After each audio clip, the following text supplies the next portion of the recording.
रोहित शर्मा या सहवाग, मलिंगा या बुमराह, कौन किससे बेहतर? ये कुछ ऐसे सवाल हैं जो हमें अक्सर सुनने को तो मिल जाते हैं, लेकिन इनका कोई सटीक जवाब नहीं होता। जैसे चतुर्भुज ज्यामिति में तुलना हमेशा केवल समांतर पक्षों की जाती है, वैसे ही किसी क्षेत्र के धुरंधरों की तुलना भी केवल समांतर काल की ही की जा सकती है, क्योंकि बीतते समय के साथ परिस्थितियां बदलती रहती हैं। T20 के जमाने में जहां लोगों का झुकाव बल्लेबाजों की तरफ नजर आता है, वहीं पुराने समय के क्रिकेट में गेंदबाजों का एक विशेष दबदबा हुआ करता था। कुछ पेस बॉलर तो खौफ का दूसरा नाम माने जाते थे, जिनके सामने ज्यादातर बैट्समैन की सबसे बड़ी चुनौती क्रीज पर सिर्फ डटे रहने की होती थी। ये बात सुनकर ही कपिल देव से लेकर शोएब अख्तर, डेनिस लिली से लेकर ब्रेट ली जैसे ना जाने कितने नाम आपके जहन में भी आ गए होंगे, जो आज भी अपनी खतरनाक गेंदबाजी के लिए जाने जाते हैं। इन्हीं नामों को खंगालने पर जिसे गेंदबाज को चाहकर भी नजरअंदाज नहीं किया जा सकता है, वो है कैरिबियाई गेंदबाज कर्टली एम्ब्रोस। क्योंकि ये क्रिकेट जगत का एक ऐसा नाम है जो अपने करियर के अधिकतर समय में आईसीसी प्लेयर रैंकिंग में टॉप पर रहा,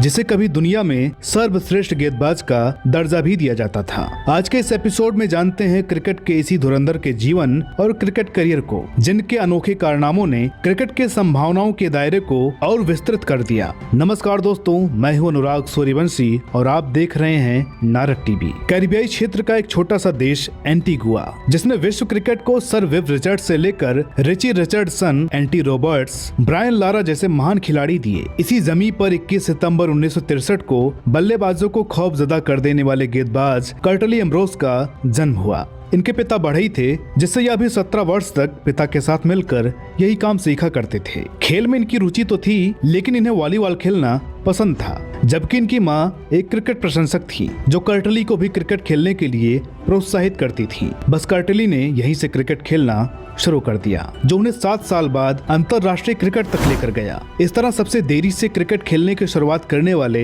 अंतर्राष्ट्रीय खिलाड़ियों में कर्टली एम्ब्रोस का नाम भी आता है। एम्ब्रोस का प्रथम श्रेणी क्रिकेट में पदार्पण 1985-86 में लेवर्ड द्वीप के लिए एक मैच में हुआ था। इसके बाद इन्होंने 12 मार्च 1988 को पाकिस्तान के खिलाफ अपना अंतर्राष्ट्रीय पदार्पण किया और अपने वनडे डेब्यू मैच में ही इन्होंने 39 रन देकर 4 विकेट लिए, जिससे इन्हें उसी दौरे के पाकिस्तान के साथ टेस्ट मैच के लिए भी चुन लिया गया। इन्हें इस मैच में सिर्फ 2 ही विकेट मिले, लेकिन इनकी सटीक तेज गेंदबाजी और बेहतरीन बाउंसर के गुण ने इन्हें विश्व क्रिकेट मंच पर रख दिया। दरअसल 6 फीट 7 इंच के कर्टली एम्ब्रोस को गति के साथ अच्छा उछाल भी मिल जाता था, जो बल्लेबाजों के लिए परेशानी का सबब बनता था। इसलिए अपने पहले ही प्रदर्शन से एम्ब्रोस वेस्टइंडीज के नियमित गेंदबाज बन गए, जिससे इसी साल 1988 में ही उन्हें इंग्लैंड दौरे के लिए वेस्टइंडीज टीम में चुना गया था। 5 मैच की टेस्ट श्रृंखला में उन्होंने 20.22 की औसत से 22 विकेट हासिल किए, जिसके बाद क्रिकेट जानकारों ने इनकी तुलना जोएल गॉर्डनर से करनी शुरू कर दी, जिनके रिटायरमेंट के बाद टीम में एम्ब्रोस को शामिल किया गया था। 1989 में नॉर्थहैम्पटनशायर के लिए एम्ब्रोस ने पहली बार इंग्लिश काउंटी क्रिकेट खेला। उस वक्त इंग्लिश काउंटी क्रिकेट खेलना कोई अंतर्राष्ट्रीय क्रिकेट खेलने से भी बड़ी उपलब्धि मानी जाती थी। 1990 के शुरुआत में इंग्लैंड के वेस्टइंडीज दौरे के दौरान उन्होंने खुद को साल का सबसे आक्रामक और प्रभावी गेंदबाज साबित किया। इस श्रृंखला के एक मैच की चौथी पारी में उन्होंने 45 रन पर 8 विकेट लेकर विश्व रिकॉर्ड बनाया और मैन ऑफ द मैच चुने गए। बाद में एम्ब्रोस ने वेस्टइंडीज टीम के साथ पाकिस्तान और इंग्लैंड का दौरा किया। इन कुछ वर्षों में कर्टली एम्ब्रोस ने कोर्टनी वॉल्स के साथ मिलकर वेस्टइंडीज टीम के गेंदबाजी का दबदबा कायम कर दिया था।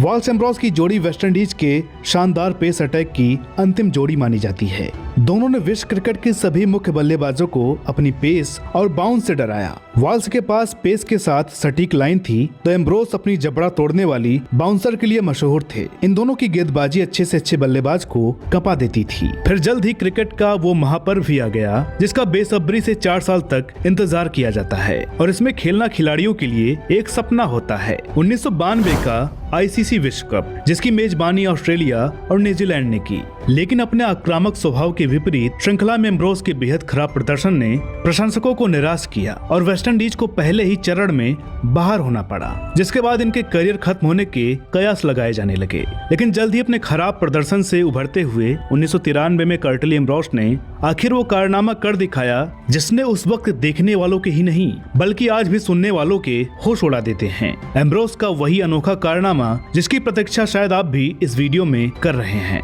यानी एम्ब्रोस द्वारा 1 रन देकर 7 बल्लेबाजों का शिकार। एम्ब्रोस ने 1993 में ऑस्ट्रेलिया दौरे पर गई वेस्टइंडीज टीम को यादगार जीत दिलवाई थी। यह 5 मैचों के टेस्ट सीरीज का आखिरी और निर्णायक मुकाबला था। पर्थ में ऑस्ट्रेलिया ने टॉस जीतकर पहले बैटिंग का फैसला किया। ऑस्ट्रेलिया 2 विकेट खोकर 85 रन बना चुकी थी और ठीक ठाक स्थिति में थी। इसके बाद बॉलिंग करने आए एम्ब्रोस ने ऑस्ट्रेलियाई बल्लेबाजों को क्रीज पर टिकने नहीं दिया। एम्ब्रोस ने घातक बॉलिंग कर देखते ही देखते 7 विकेट झटक लिए और सिर्फ 1 रन खर्च किया। ऑस्ट्रेलिया की पहली पारी मात्र 119 रन पर सिमट गई थी। इस इनिंग में एम्ब्रोस ने कुल 19 ओवर में 9 मेडन के साथ 25 रन देकर 7 विकेट लिए थे। 1994 तक एम्ब्रोस दुनिया के शीर्ष गेंदबाजों में से एक बने रहे और उस वर्ष उनके कंधे का चोट बरकरार रहा, इसलिए वो भारत के दौरे पर टीम के साथ नहीं आ सके। एक बार फिर एम्ब्रोस ने अपने चोट से उभरते हुए विश्व कप 1996 में वापसी की और कर्टनी वॉल्स के साथ मिलकर बेहतरीन बॉलिंग की। इस विश्व कप में वेस्टइंडीज टीम सेमीफाइनल में पहुंचकर ऑस्ट्रेलिया से मिली हार के साथ